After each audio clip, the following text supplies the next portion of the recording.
Olá pessoal, esse é o São Tantas Coisas e hoje nós vamos falar sobre Game of Thrones, 8ª temporada, episódio 2, A Night of Seven Kingdoms.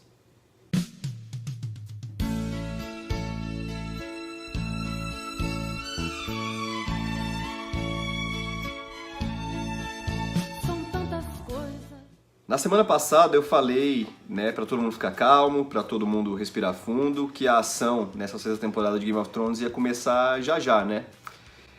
Então, ainda não foi dessa vez que aconteceu exatamente.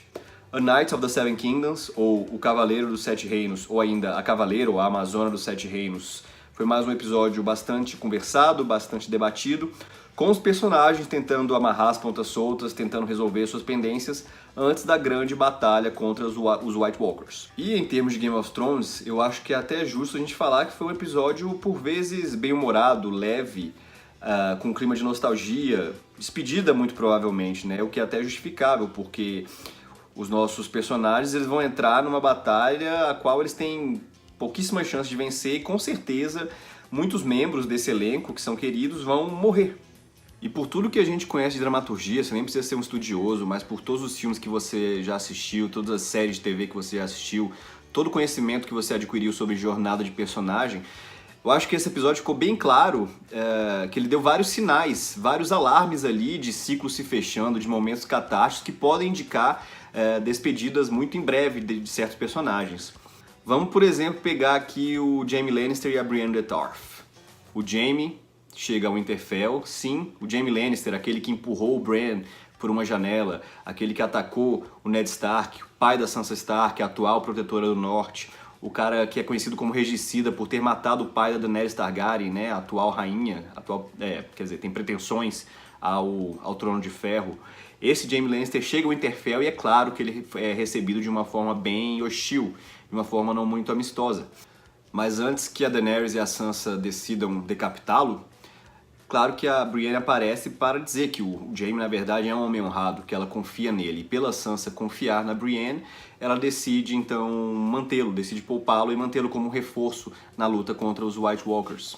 E eu disse claro porque o Jaime e a Brienne eram dois personagens que tinham de se reconectar antes do fim da série, né? Não só por um possível interesse amoroso entre ambos, mas também porque um foi essencial para o desenvolvimento do outro. A Brienne, por exemplo, foi o gatilho que começou o caminho de redenção do Jaime. Ela viu o Jaime além da reputação, além do sobrenome, além do regicida. Ela viu o Jaime nu, despido, não só literalmente, como emocionalmente, né? Ele decidiu contar para ela, revelar para ela o que motivou o episódio que ele assassinou o Rei Louco, né? Que ganhou o apelido de regicida. E ali ela entendeu as angústias dele, né? Que era um homem honrado, um homem que queria proteger sua família. E assim como ela, o Jaime também viu a Brienne de uma forma não idealizada. Ele viu a Brienne pelo que ela é, uma mulher guerreira, uma mulher forte, uma mulher de princípios. Tanto é que é ele que dá para Brienne a armadura, a espada. Então é por isso que é significativa aquela cena em que o Jaime nomeia a Brienne como uma cavaleira, né? Porque é tudo que ela sempre quis. Então são duas pessoas que se acharam, se encontraram, se compreenderam, se ajudando como elas podem. E é significativo também a plateia que estava lá para acompanhar esse momento. Não era a Daenerys, não era o Jon, não era a Arya, que são pessoas que não era a Sansa, que são pessoas que hoje têm um status ali, têm um propósito bem definido na série. Elas sabem quais são os objetivos dela. Quem estava ali era o Podrick, era o Tyrion, era o Tormund, era um Davos, que são meio que a turma do fundão ali da série, né? São pessoas que nunca se encontraram muito bem nos grupos onde estavam, sempre estiveram à margem, sempre foram jogadas meio de lado, meio de escanteio. Então eu achei significativo essa turma especificamente estar lá para acompanhar essa cena, porque eles entenderiam melhor que ninguém um dos seus, uma pessoa que também nunca se encontrou, que sempre foi humilhada pela sua aparência, pelas escolhas de vida que fez, eles entenderiam melhor que ninguém um dos seus ter conseguido o que sempre sonhou na vida. Outro personagem que também parece ter dado sinal de que pode se despedir em breve é o nosso querido Theon Greyjoy, né? Um personagem que foi criado pelo Ned Stark, foi criado em um Winterfell como um filho, como um irmão, e fez o quê? Pagou com traição, né? Tentou tomar o Winterfell enquanto os Stark estavam envolvidos ali numa guerra, tentando recuperar seus irmãos, tentando juntar a família novamente. Então nada mais poético do que o Theon Greyjoy morrer tentando defender o lugar no qual ele foi criado e o qual ele traiu. E, além disso, ele se ofereceu para defender o Bran, né? Que é um cara que vai receber muita atenção nessa batalha que está por vir. Então eu acho que não está muito positivo aí, não está muito favorável pro Theon o próximo episódio, né, ou os próximos. Outro personagem que me preocupa muito, e até me dói dizer isso, é a nossa querida Arya Stark.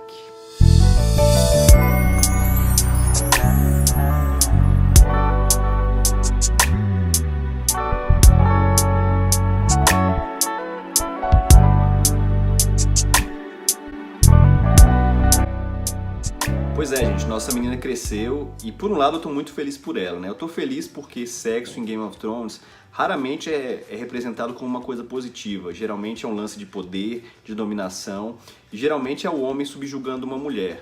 Não é uma coisa consensual, uma coisa feita com tesão, com amor.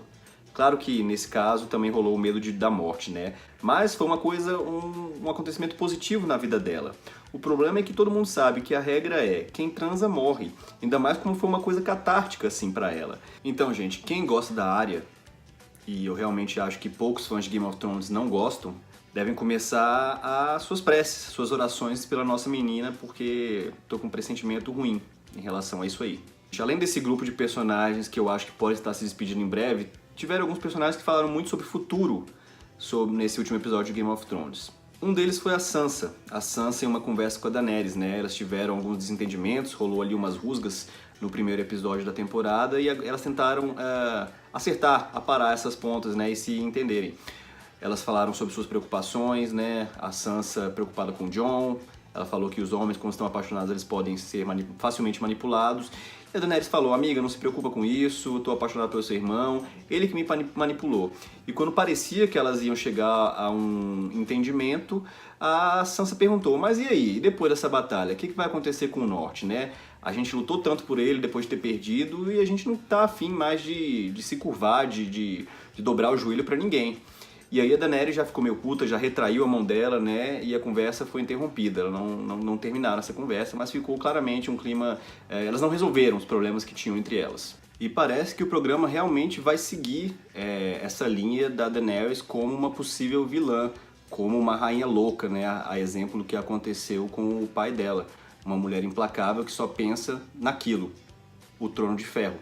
Em uma outra conversa com Jon Snow, ela também se emputeceu, dessa vez, né, mais justificável, né, porque o Jon revelou pra ela o segredo maior da série, de que ele é um Targaryen, ele é filho do Rhaegar, o irmão da Daenerys, e por isso ele teria um argumento mais forte, mais legítimo em relação ao Trono de Ferro. Ou seja, ele basicamente falou que tudo o que ela fez até esse momento, todas as batalhas, ela ter sido estuprada, ela ter conquistado povos, ter libertado pessoas da escravidão, não valeu de nada em relação ao objetivo dela, porque o Jon seria o legítimo rei dos Sete Reinos. A princípio ela acusa o Jon Snow de estar mentindo, né? Porque quem falou pro Jon Snow que ele é o legítimo rei foi o Bran e o Sam, né? O irmão e o melhor amigo dele. E o Jon argumenta, não, ele fala que sabe que é verdade, que eles não teriam motivo para mentir. E a conversa é interrompida porque a batalha está para começar. Então esse é outro ponto de tensão que foi criado e que precisará ser resolvido, obviamente. O último ponto que eu queria abordar é sobre o Bran. Ele finalmente fala um pouco sobre o propósito do Rei da Noite e o que significa ser o Corvo de Três Olhos. Em uma reunião ali pré-batalha, para eles acertarem, as lideranças acertarem a estratégia contra o exército do Rei da Noite, ele fala que o que o Rei da Noite realmente quer é uma noite sem fim, meio que uma aniquilação total, como o Sam interpreta, né? Um mundo sem memória.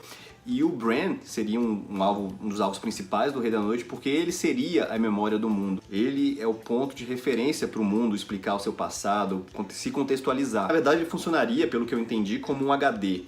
E o Rei da Noite é um vírus que destrói esse HD internamente.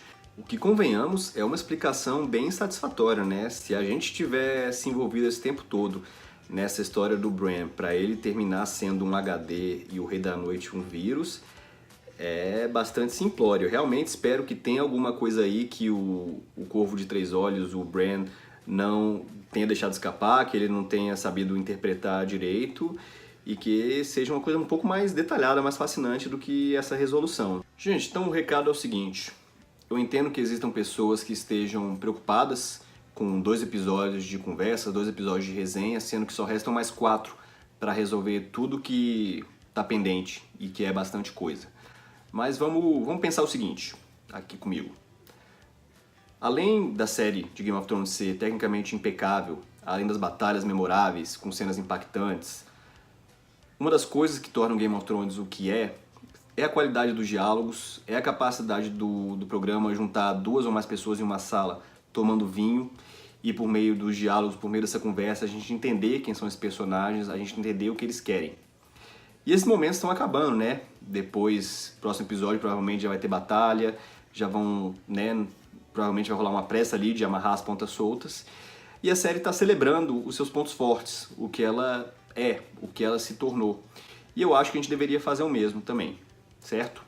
Só uma coisa para vocês pensarem aí. Essa é a minha opinião. Vamos saber agora, em números, qual que é a avaliação do São Tantas Coisas para o episódio 2 da 8ª temporada de Game of Thrones, A Night of the Seven Kingdoms.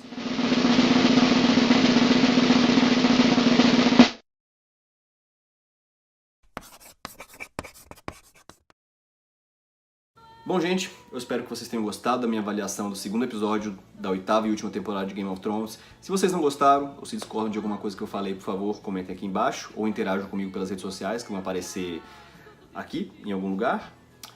E é isso. Muito obrigado pela audiência, até a próxima e paz! Sem você.